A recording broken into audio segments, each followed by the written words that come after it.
Hi guys, welcome to or welcome back to Cooking with Pouncy. I'm going to be making some banana pudding in just a moment here.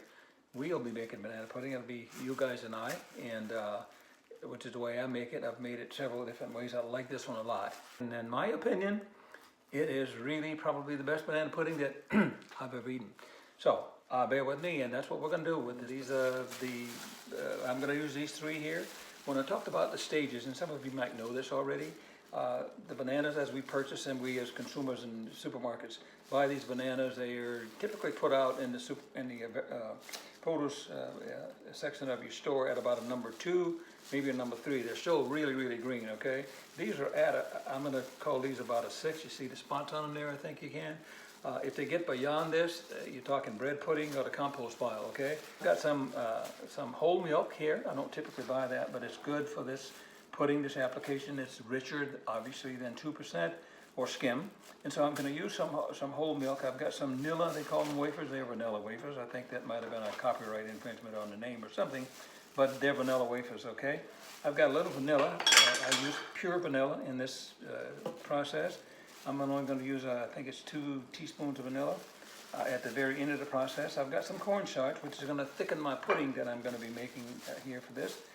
About a half teaspoon of salt I'm going to be putting in there. I'm going to be using I'm going to be putting a cup and a half of sugar in there.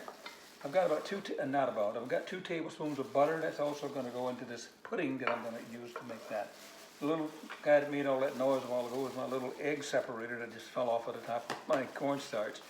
Some of you might not have one of these, and one day I didn't have one either. But anyway, you can certainly separate the egg from the yolks with your hands as well, and just by letting it run through your fingers. And I know it sounds kind of yucky, but that's what you can do in order to separate that yolk from the egg white. Okay, but I'm going to be using this little device here, and it looks like an egg, and I'll be breaking my egg and dropping it in here, and the whites will fall out through here, and the yolk will stay right here. All right.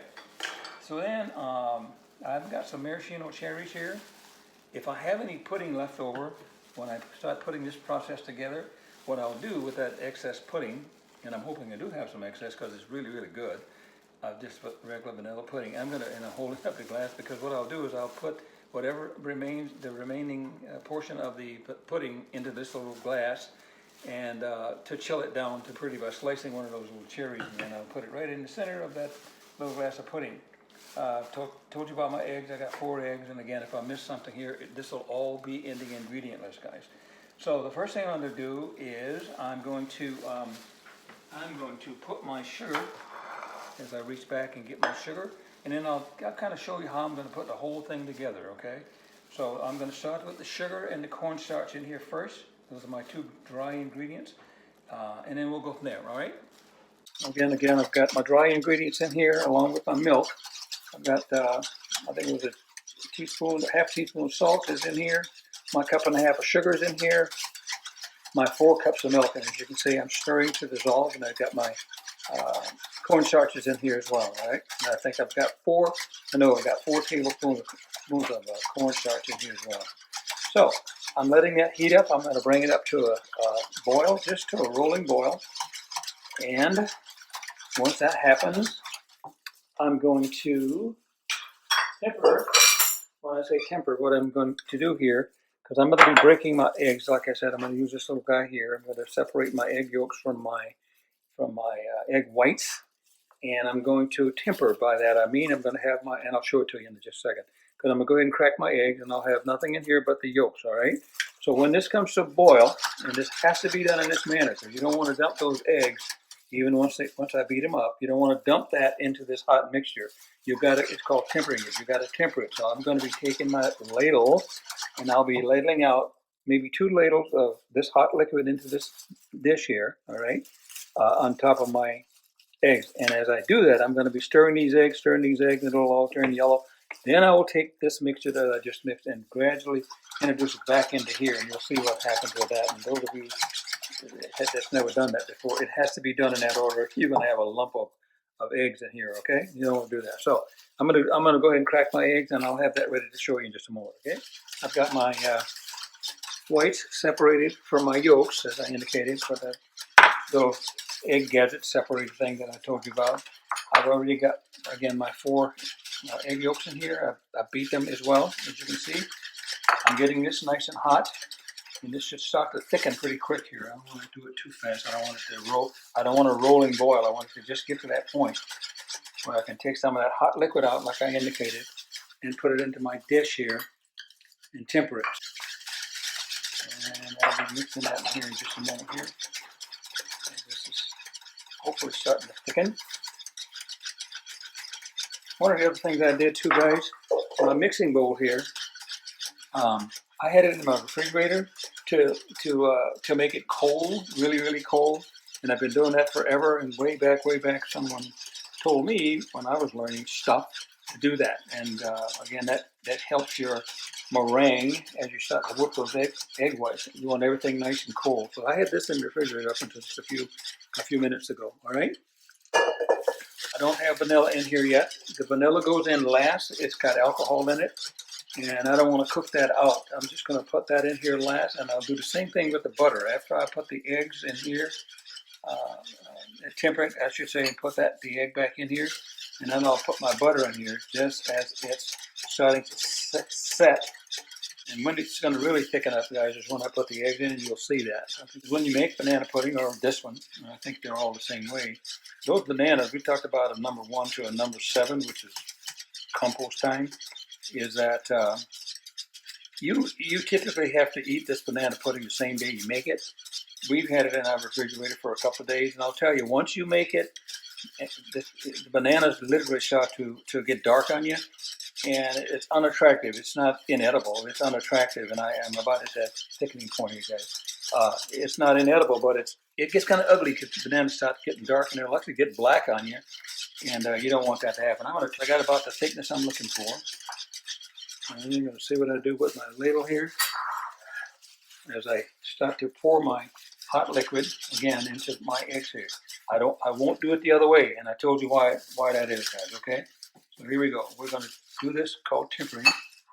I'm going to be stirring this with that left hand as I do this. Okay, I'm going to just throw this in there, like that. It's called tempering it. You don't want to dump. You don't want to do it the other way around.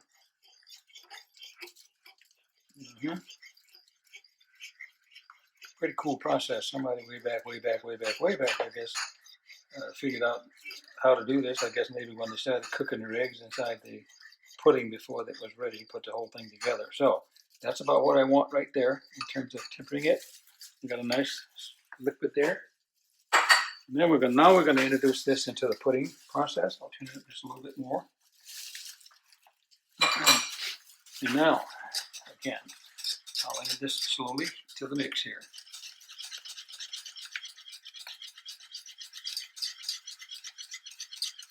Cool.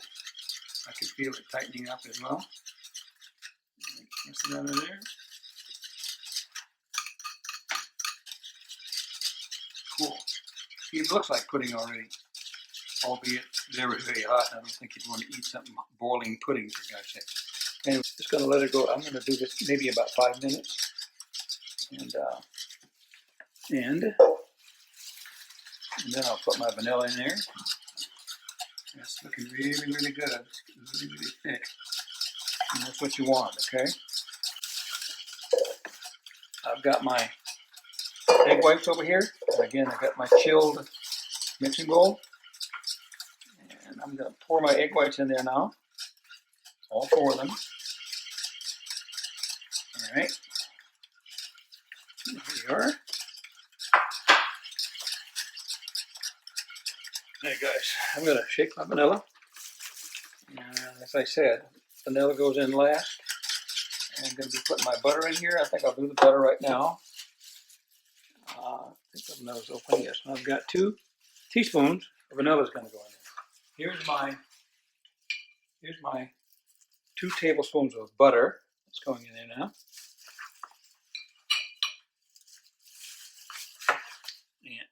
And it's bubbly. And this is looking pretty good, guys. I'm just telling you. I'm going to turn it down a little bit more to low there. You don't want a rolling, going crazy boil. That's why I keep saying I'm going to turn it down. So I'm going to add right now at the end of the process, and we are at the end of it here. I'm going to add my vanilla, and I'll be putting 2 teaspoons of vanilla, pure vanilla, in here. Okay, I'm going to shut that off because I'm done cooking. I'm done cooking it. So I'm going to do 2 of these. Maybe uno, dos. This is really good stuff, guys. I'm serious. I introduced that alcohol to it and it started dancing, for God's sakes. That looks really, really good. Okay, I'll show you with the ladle. And this is going to set more. As it cools, it's going to set more, okay? So I'll show you what happens with that with the ladle, the pudding, the consistency of it, okay? And this is how I do the banana pudding. I know there's other ways to do it and get your pudding. I'm going to take it off of the burner. I'll let that cool down just a little bit, but in the interim, I'm going to whip up my high speed, excuse me, my egg whites. As it's cooling just a little bit. And I'll put my whites in. I need not talk while this is on, guys, so here we go.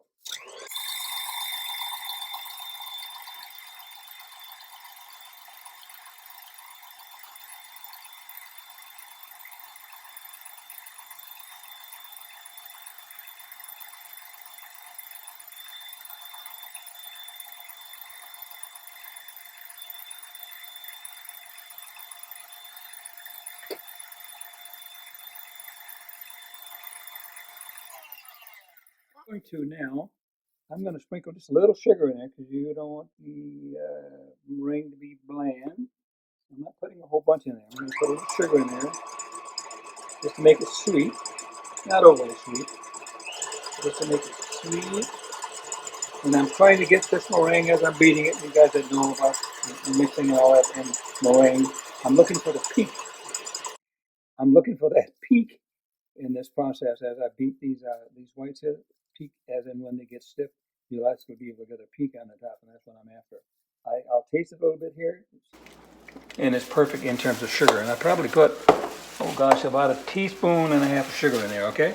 I'm going to turn that back on and as I finish my meringue, of the egg whites, of course. As you can see, they're stiff, and there's my little peaks. All right, anytime you do that, you get a peak, and that means they are ready to put on top of this, all right? So, cookies. Let's see this.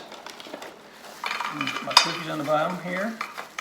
I don't have a particular order in terms of laying them in there, although I say that and I start turning the cookies over. So that's going to be my first layer. All right. Normally I put some pudding down first, then I put my cookies down, okay? So I'm going to do that now. All right. All right. And then I would set the cookies on top of that. So anyway, and then I'll put some bananas. And I'll try to slice them, you know, like that. 1/8 of bananas, putting out a 1/2 inch. I just kind of move my hand around and evenly spread them out over. It's going to be a nice hearty pudding, hearty in terms of the ingredients that's in there.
And it's gonna stay in the oven just long enough for that meringue to start to brown, all right? And I'll let you know how long that was once I take a look at it. And the length of time it took me to get it to that brownness, okay? Oven's already heated to 350.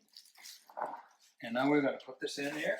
I'm gonna take these off in case I need to tell you why I'm gonna take this off before I open that 350 degree oven. So I'm gonna do that right now. And I'll put it in the center rack. All right. I'm gonna set the timer for, I'm gonna set it for 10 minutes initially here, okay? I'll set it for 10 minutes, but here's what I'm gonna do with this guy here. Here's what I'm gonna do with this guy. I need another glass, and I'll get one here because I'm gonna have more than one of these left over here. I've done this many times because I usually try to have some left over, and it's really, really good. Really, truly good, guys.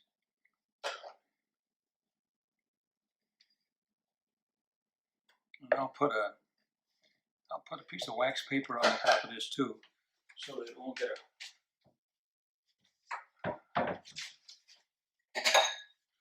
I'll put some wax paper on top of that so it won't get a crust on it as it's cooling down, chilling. It can be chilling in the refrigerator.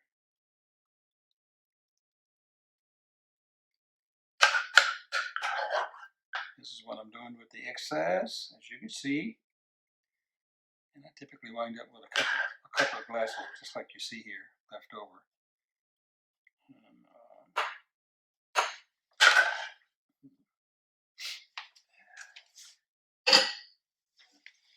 All right, and then I'll take my little cherry. You don't need to see all of that, but I was going to cut a cherry in half. And that's what I'm going to do here. One of these little guys here.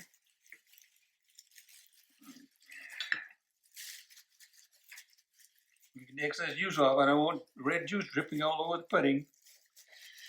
It's called being fastidious, I think, guys. But anyway, I'm just going to cut this in half. And I'll put one right there. And I'll put one right here. And it just got real pretty, all right? No greenery tonight for these, but I'm going to put these, again, I'm going to put these in the refrigerator, and they're going to cool down. And I'm going to have those at some other point in time, not with the banana pudding, but I'll have those at another point in time, okay?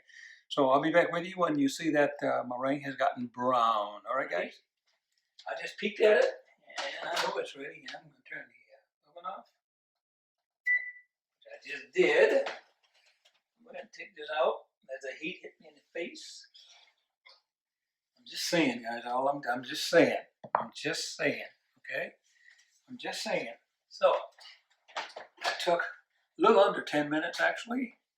Hey guys, so here, as forestated, here is that beautiful, delicious, delectable banana pudding. I almost said bread pudding. Banana pudding. Got a nice brownness on the top of my meringue here. I don't want any darker than that. And when it gets brown like that, that meringue is done through and through as well, okay? All the way down to the top of that pudding. And again, here are the two glasses I'm going to be putting in the refrigerator to get them chilled down and let them set. I decided to put a strawberry in one of them, and maybe you can see that. I hope you can see that strawberry, and then you saw me put the cherry in the other one. So again, guys, thank you so much for joining my channel. If you would join it, I would appreciate that. And if you like what you see, please share this video with others. I would really appreciate that, guys, because I appreciate you guys as well. And also let me know what you think. So anyway, here in the hereafter, once this goes down, this video goes down, we're going to be having this for after supper tonight. And again, I thank you so much for watching Cooking with Pouncy. And please do tell others and press the like button if you do. Thanks.